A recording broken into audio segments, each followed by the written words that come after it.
Okay, the network had logged me out. So, like I was saying, when it comes to urinalysis, your station is going to be a clean station, just the way it is looking like this. That's how your instruments will be arranged as well. So you just have a receiver for some clean gloves, as well as the mouth stick bottles, or just one mouth stick bottle with some urinalysis sticks. You're going to have a pipette as well as a test tube and some urine, but except you're not going to be given actual urine. So like this is not actual urine, it's just something made to look like urine. And also during OSC, that is what most is done. But then most during OSC, what guides you as to what you're expected to find positive is the scenario, because it is in rare cases that they will use actual urine for you to do urinalysis on someone's actual urine, because certain individual may contaminate or may touch the urine as they are doing the procedure, meaning it may cause contamination. But then when it comes to OSC, for urinalysis, you need to understand that you're checking for two major things, which are the physical properties as well as the biochemical properties. So when it comes to the physical properties, you check physical properties like the color of urine, the amount of urine that you have been given. Apart from the amount, you also check for any presence of physical particles in urine. For example, are you able to see presence of blood? Are you able to see maybe presence of pus or any other physical property that you can visibly see? So you're checking for any physical property, and also the smell. So the other thing that you also need to get is the smell. Then apart from those things, then you need to check for the biochemical properties, which are these things which are found on the urinalysis bottle. So you'll find that on the urinalysis bottle, you need to check for biochemical properties such as the glucose, and the glucose is the one you check first because it is down there.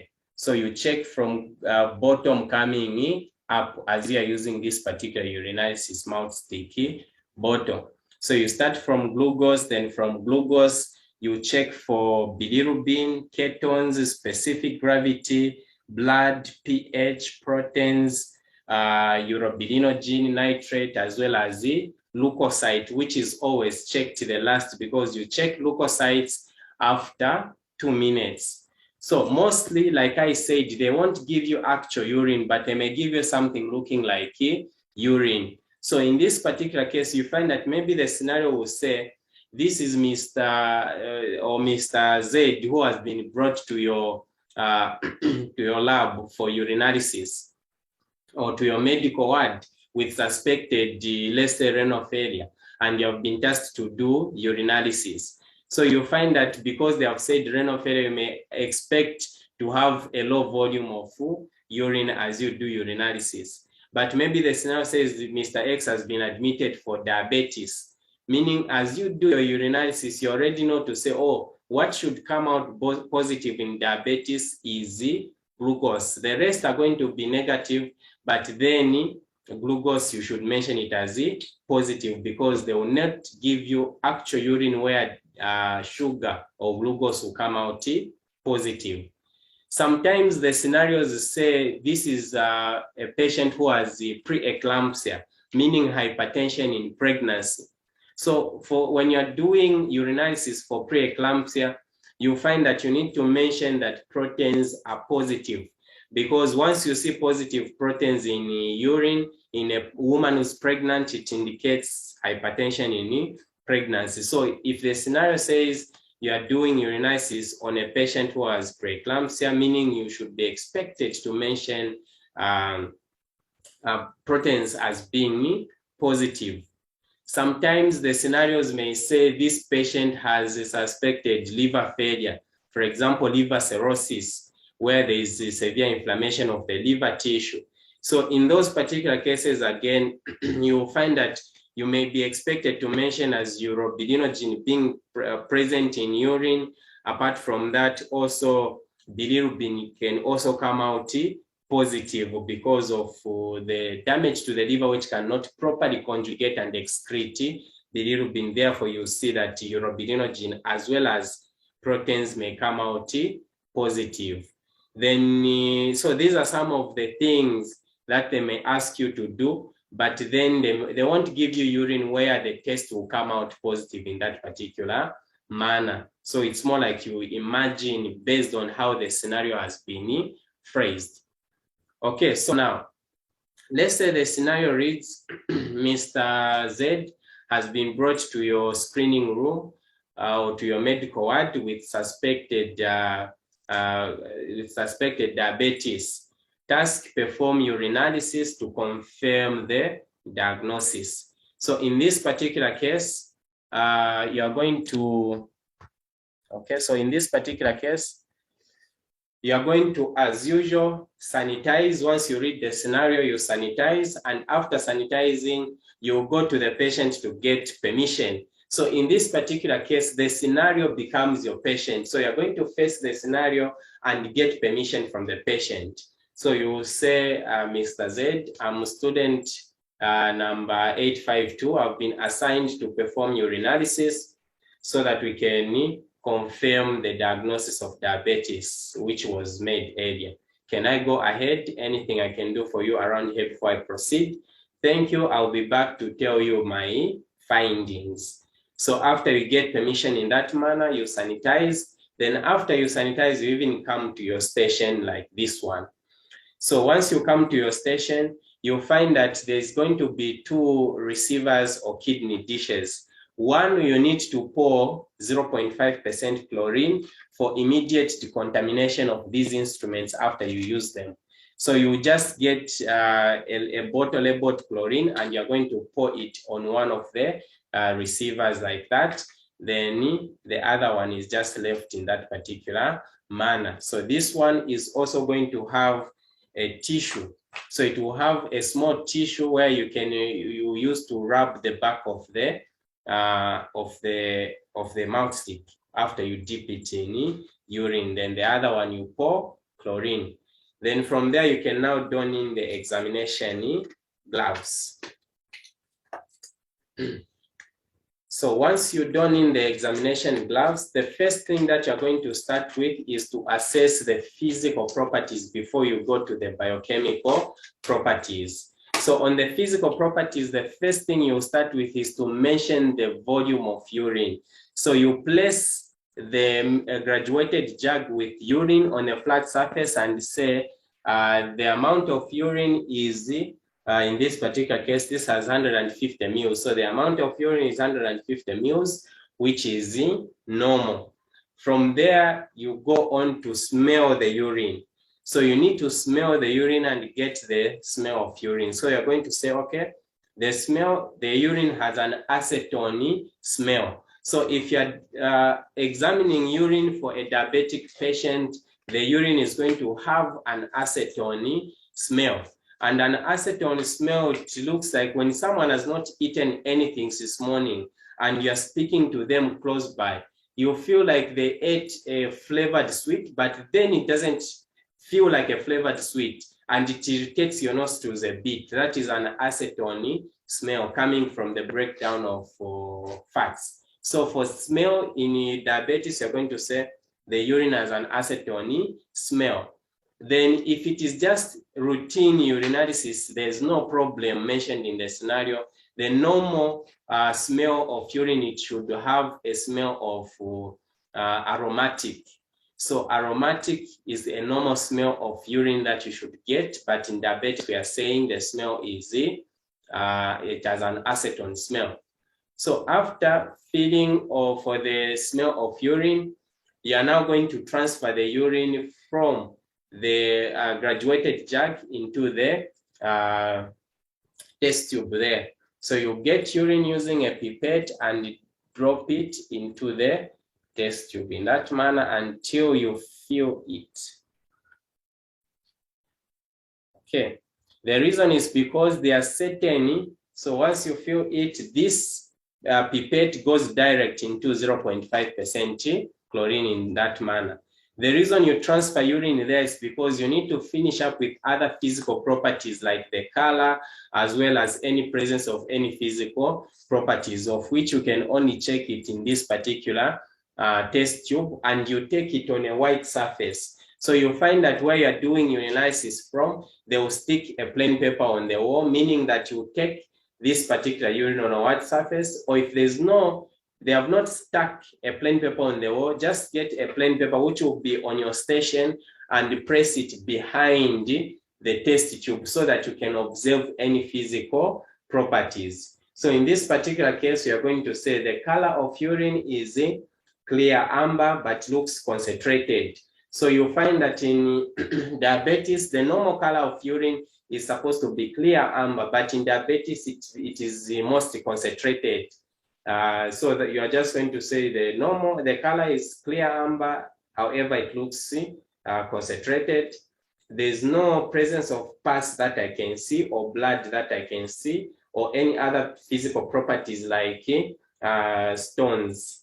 Apart from that, no other abnormality that I can see from the urine. Then you take the urine back on the rag. So at this point means you have observed the physical properties, then you can move to the biochemical properties.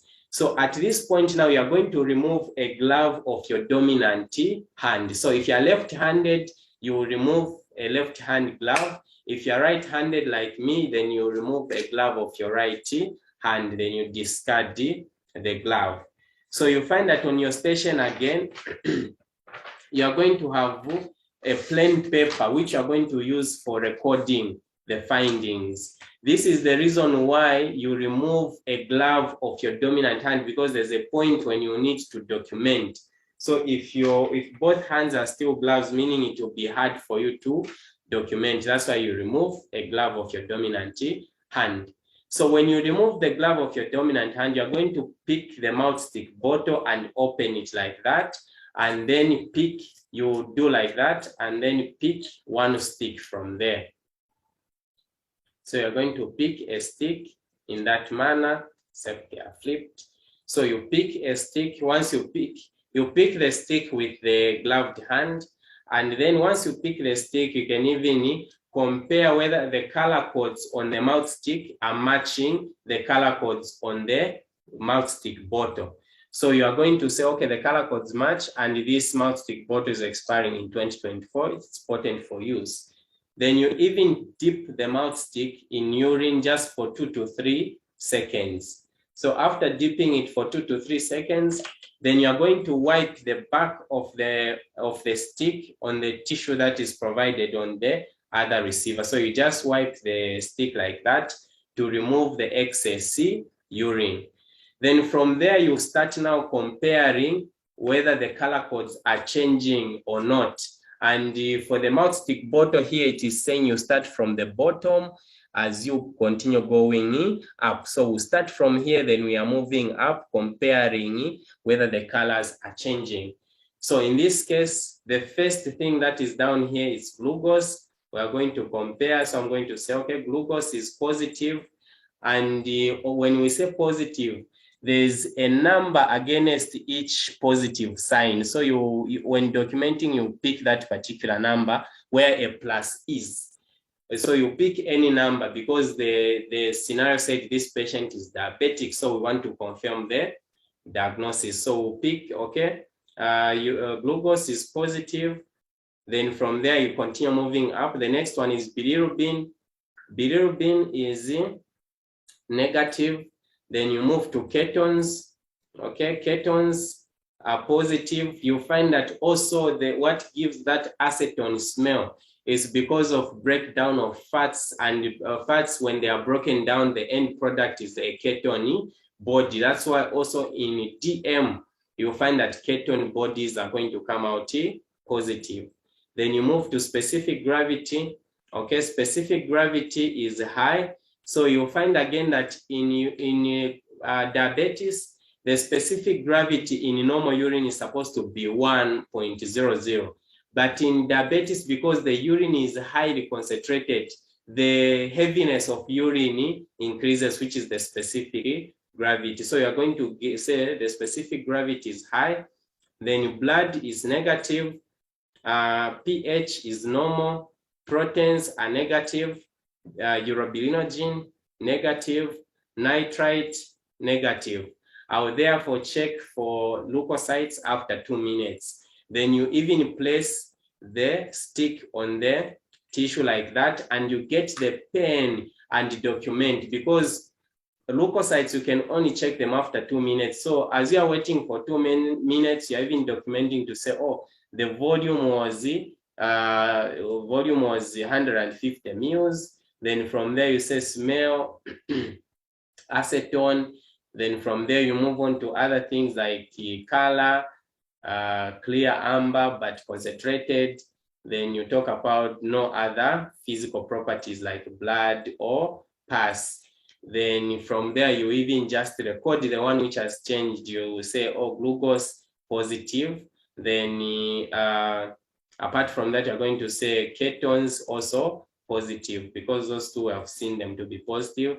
And then the specific gravity, you pick any number above 1. So when we say high, you can pick even 1.010. It means it is above normal, because the normal should just be 1.00. So when you say specific gravity, you even record 1.010. So by the time you're finishing recording, meaning it would have been already 2 minutes, you just pick the mouth stick bottle and the stick and check, okay, and you say leukocytes are negative, as the mouth stick bottle has not, the mouth stick rather has not changed its color. So at this point, you're even done with the urinalysis. So you're going to discard this in a waste bin, and then you get the urine here, which is in the test tube. You take it back in the urinalysis graduated jug, and then this you discard it in chlorine. Then from there you can now remove this glove and discard, and then you get the sanitizer. You sanitize or you wash your hands. Then from there you come to the patient to say, Mr. Z, we were checking for diabetes to see if it is present, and so far with our investigations, the urinalysis that I've done, glucose has come out positive, ketones are also positive, and the specific gravity is high, and this may indicate that you are diabetic. So Mr. X, thank you so much for allowing me to do the procedure. However, I will still refer you to a physician, or will still do more investigations, and then we'll also give you suitable drugs that you can take as we do more investigation to determine the type of diabetes that you have. Thank you so much. We'll see you soon to do more investigations. Then you even sanitize and say, I'll document and report the findings. So for urinalysis, that is all about urinalysis. And we took an example of diabetes as an example that we can do for urinalysis. Unless there's a question.